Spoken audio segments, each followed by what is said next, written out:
Salut la Feel Good Family, j'espère que vous allez bien et je suis très heureux de vous retrouver dans cette cuisine, ma nouvelle cuisine, enfin terminée. Donc je suis vraiment heureux de pouvoir faire cette première vidéo ici.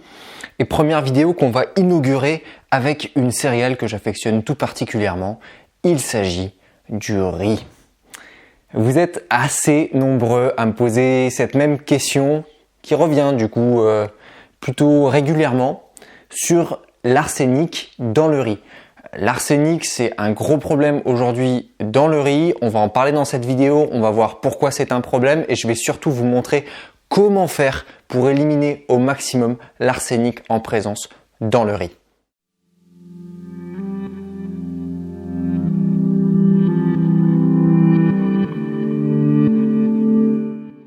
Alors très rapidement, c'est quoi l'arsenic? L'arsenic, c'est un élément chimique que vous retrouvez sous le nom AS dans le tableau périodique des éléments chimiques de Mendeleïev.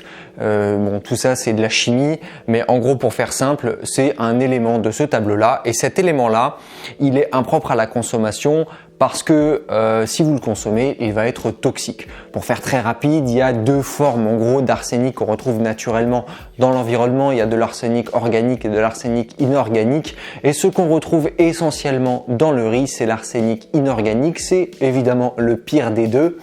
Et c'est en fait un élément qui va être qui va causer plein de problèmes sur la santé, notamment des cancers. Voilà, c'est un cancérigène cet arsenic et on le retrouve dans le riz. Pourquoi on le retrouve dans le riz alors que c'est un aliment? Qu'est-ce que vient foutre un truc qui se mange pas et qui est mauvais pour la santé dans un aliment qui est bon pour la santé? Eh bien, c'est tout simplement à cause de l'homme, encore une fois. Souvent, les rizières sont à proximité parfois d'usines qui utilisent dans leurs produits des éléments chimiques qui utilisent l'arsenic. Et donc, eh bien, ça se retrouve dans l'eau à proximité et ça vient polluer les rizières qui sont à côté. On a aussi des herbicides qui sont faits à partir d'arsenic et donc automatiquement quand on utilise des herbicides, ils sont dans les sols, en présence dans les sols. Ensuite, qu'est-ce qu'il y a en dessous des sols? Il y a les nappes phréatiques, ça descend dans les nappes phréatiques et les nappes phréatiques sont polluées. Dès qu'on va utiliser de l'eau par la suite dans les rizières, parce que c'est comme ça que le riz pousse, c'est avec de l'eau, et bien automatiquement on va avoir un riz qui va se charger en arsenic. De manière générale, d'après les analyses, on retrouve davantage d'arsenic dans les riz qui sont complets et demi-complets. Pourquoi? Eh bien parce que l'arsenic va aussi se loger dans l'enveloppe essentiellement, en tout cas semble-t-il, du riz. Et donc en ce sens, eh bien il vaudrait mieux consommer du riz blanc qui en contiendrait moins. Alors, grand débat du coup, mais on dit que le riz complet c'est mieux pour la santé, etc. Oui, parce qu'il y a plus de vitamines et de minéraux, mais comme vous le savez, dans tout ce qui est complet, il y a aussi plus d'acide phytique. Je vous en ai longuement parlé dans plein de vidéos, notamment celle-ci.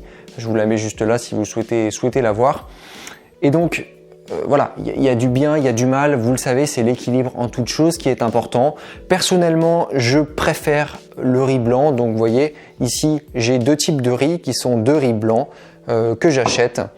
Alors oui, vous pouvez aussi parler du fait que effectivement tout ce qui va être constitué de moins de fibres, comme ici on n'a plus l'enveloppe qui est constituée largement de fibres, eh bien on a eu un passage du sucre plus rapide dans le sang.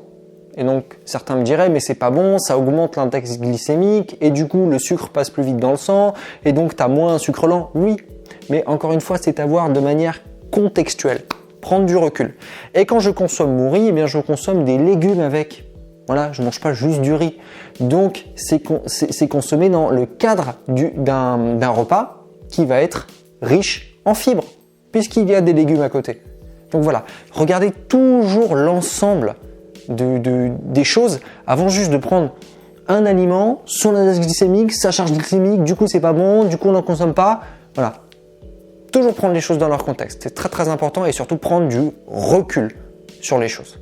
J'en profite pour ajouter une petite précision aussi. Ici, je vais vous montrer du riz. On parle du riz, mais le riz, il peut être sous plein de formes différentes. Vous en avez dans les galettes de riz. Il y a plein de gens qui pensent que les galettes de riz, c'est bon pour la santé, qui en achètent plein.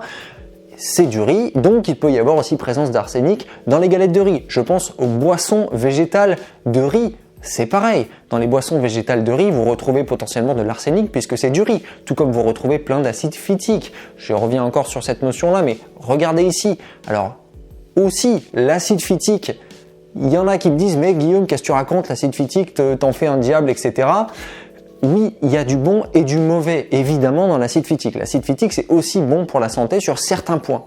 Il n'y a pas que bon, que mauvais, c'est pas vrai. Il y a toujours les deux.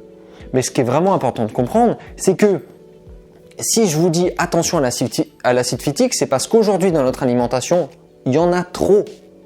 Donc, puisqu'il y en a trop, je vais plutôt prêcher attention à l'excès. Alors que si on n'avait pas assez, je dirais attention au manque. Et du coup, je dirais les bienfaits de l'acide phytique. Donc c'est toujours, voilà, à voir dans son contexte. Mais effectivement, si vous ne consommez jamais de céréales, jamais de produits contenant de l'acide phytique, ça ne va pas être un problème pour vous. Et quand vous allez en consommer, ça ne sera pas négatif, mais à l'inverse, ça pourra être positif.